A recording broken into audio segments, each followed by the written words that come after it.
Cauchy Euler equations का study करेंगे। इस टॉपिक में डिफरेंशियल इक्वेशन का जो फॉर्मेट है वो बहुत इम्पोर्टेंट है, आप उसको नोटिस करें। इक्वेशन का जो फॉर्म है कॉशी आइलर इक्वेशन का वो है k0 t square d2y upon dt square plus k1 t dy by dt plus k2y is equal to 0। यहाँ पर k0, k1, k2 कांस्टेंट है और ये जो फॉर्मेट है इक्वेशन नंबर 1 का, ये Cauchy Euler equation homogeneous form का कहलाता है। हम इस तरीके की इक्वेशन को सॉल्व करने के लिए y equal to T raise to m assume करते हैं, जिससे उसका डिफरेंशियल मिलता है dy by D t is equal to m into t raise to m minus 1 और सेकेंड ऑर्डर डेरिवेटिव बनता है d2y upon D T square equal to m minus 1 t raise to m minus 2।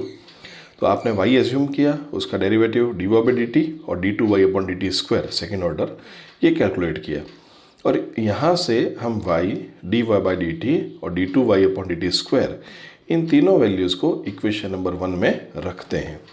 Equation number 1 में values रखने पर simplification होके आपको result मिलता है जिसमें t raise to m common होता है। टी रेज टू एम को जीरो नहीं ले सकते, तो उस सिचुएशन में हमारे पास रिमेनिंग टर्म बनती है k0 into m minus 1 plus k1m plus k2 equal to 0। यहाँ से सिंप्लीफिकेशन होके और आगे कंप्लीट सिंप्लीफिकेशन मिलता है हमें k0 m square plus k1 minus k0 into m plus k2 is equal to 0। ये रिजल्ट ऑक्सिलरी इक्वेशन कहलाता है इस डिफरेंशियल इक्वेशन का। ये ऑक्सिलरी इक्वेशन जो है वो आपका सेकेंड डिग्री का इक्वेशन है m के अंदर और उसके दो रूट्स होंगे जो रियल या कॉम्प्लेक्स हो सकते हैं। अब यहाँ पर हम तीन डिफरेंट पॉसिबल केसेस के बारे में बात करेंगे। पहला केस, ऑक्सिलरी इक्वेशंस के रूट्स रियल हो साथ ही अलग अलग हो, डिस्टिंक्ट यानी डिफरेंट रूट्स हो।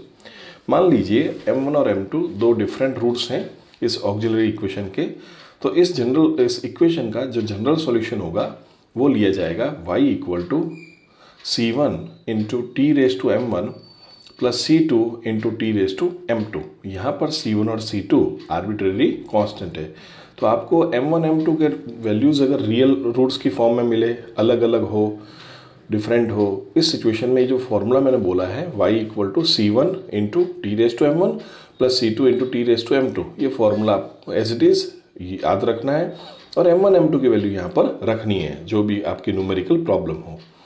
सेकेंड केस लेते हैं कि रूट्स रियल तो है ही, साथ में इक्वल भी हैं, इस बार डिफरेंट नहीं है, इक्वल है। तो मान लीजिए वो दोनों रूट्स जो हैं वो m1 और m2 जो है उनकी वैल्यू सेम है, हमने एज्यूम कर लिया m। तो इस सिचुएशन में जो जनरल सॉल्यूशन होगा इक्वेशन 1 का यानी कॉशी आइलर इक्वेशन का, वो होगा y is equal to c1 plus c2 log t, ये पूरी टर्म ब्रैकेट में लेंगे और साथ में मल्टीप्लिकेशन में लेंगे टी रेज टू m और यहाँ पर again c1 c2 arbitrary constant है। तो आपको यहाँ पर फिर अगेन m की वैल्यू यहाँ पर रखनी है जो आपको सॉल्विंग होने से मिलती है इक्वेशन से, रिजल्ट है डायरेक्ट आपको फिर याद रखना है। नेक्स्ट थर्ड केस हम लेते हैं। इस केस में हम ये बताएंगे कि अगर ऑक्सिलरी इक्वेशंस के रूट्स अगर कॉम्प्लेक्स हो तो क्या सिचुएशन रहेगी। मान लीजिए एक रूट मिलता है m1 is equal to p plus iota q और दूसरा रूट मिलता है m2 equal to p minus iota q.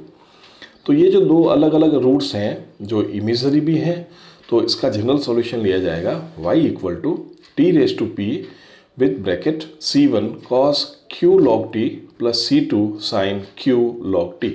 तो यहाँ पर आप p और q की जो वैल्यू मिलेगी रूट्स में वो आपको यहाँ पुटअप करनी है, फॉर्मूला डायरेक्टली यूज़ करना है।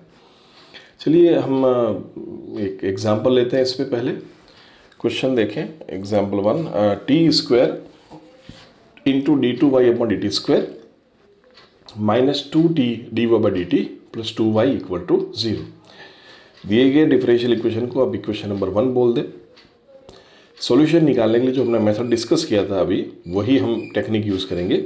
आप y equal to T raise to m इसका सॉल्यूशन एज्यूम करेंगे, फिर हम उसका फर्स्ट और सेकंड ऑर्डर डेरिवेटिव यानी dy बाई डी टी और d2y upon D T square calculate करेंगे, फिर y dy by D T d2y upon D T square, इन तीनों की वैल्यूज़ जो हमें मिली आफ्टर डिफरेंशिएशन वो वैल्यूज़ हम दी गई इक्वेशन में रखेंगे।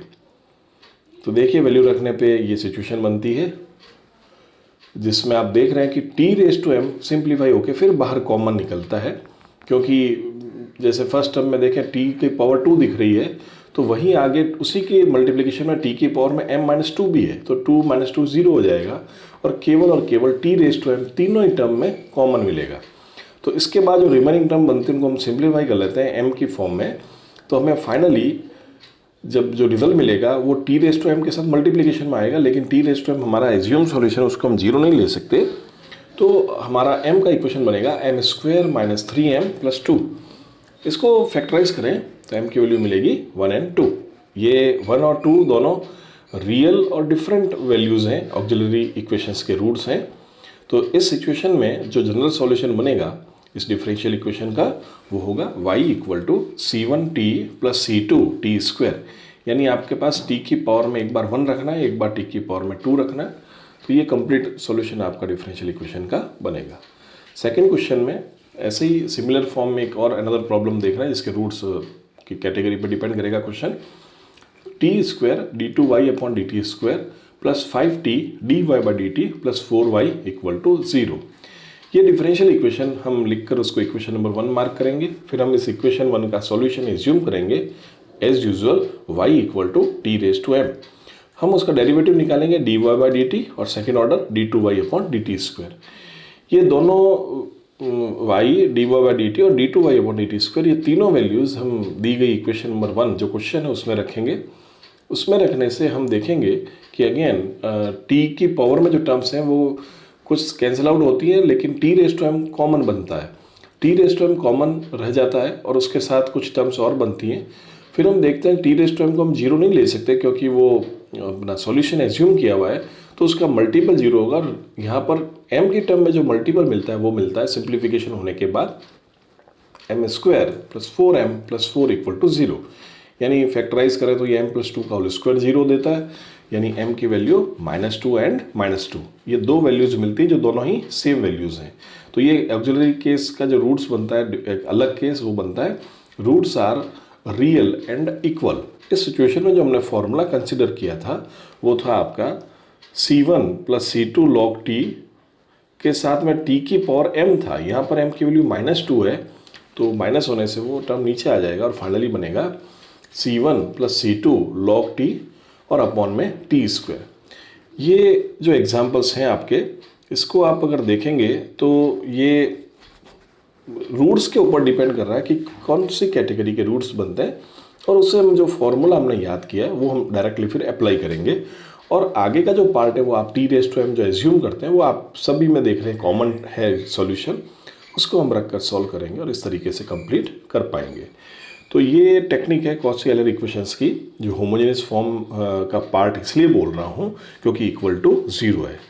एग्जैक्टली होमोजेनियस नहीं बोल सकते यहाँ पे, केवल इसका नाम ये कॉची एलर इक्वेशन कहलाएगी और इसमें राइट हैंड साइड में टर्म्स 0 हैं, ये आप विशेष तौर पे ध्यान रखें। तो इस तरह की कुछ प्रॉब्लम्स हो तो आप इनको ज़रूर अटेंड करें। इसका मैं आपको एक चीज़ और बताना चाहूँगा एडवांस में कि अगर राइट हैंड साइड में 0 नहीं होता तब भी कॉची एलर इक्वेशन कहलाता, लेकिन वो कॉची एलर नॉन होमोजेनियस इक्वेशन कहलाता। और उस सिचुएशन में हमें वेरिएशन ऑफ पैरामीटर का टेक्निक भी एक्स्ट्रा कैलकुलेट करना पड़ता। तो आप इसको यूज समझ सकते हैं कि क्योंकि इस प्रॉब्लम में हमने 0 लिया, राइट हैंड साइड में क्वेश्चन में 0 था, यानी वो कॉची एलर इक्वेशन का होमोजेनियस पार्ट था, इसलिए हमने केवल जो सॉल्यूशन निकाला वो CF की फॉर्म में नजर आ रहा है। यहाँ पर PI का कहीं जिक्र नहीं है। लेकिन यदि आपके राइट हैंड साइड में भी अगर कोई टर्म आती नॉन जीरो, उस सिचुएशन में हमें ये जो CF निकाला वो तो करना ही होता, साथ में पर्टिकुलर इंटीग्रल भी निकालना पड़ता।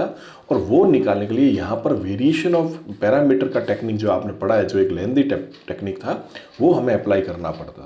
तो आप जो बताया इन प्रॉब्लम्स को एक बार देखें, ध्यान से सुने समझें और उनको नोट करें, अपनी कॉपी में सॉल्व करें, और जो डाउट हो मुझे अपडेट करें। Thank you. आप अच्छे से तैयारी करें। All the best.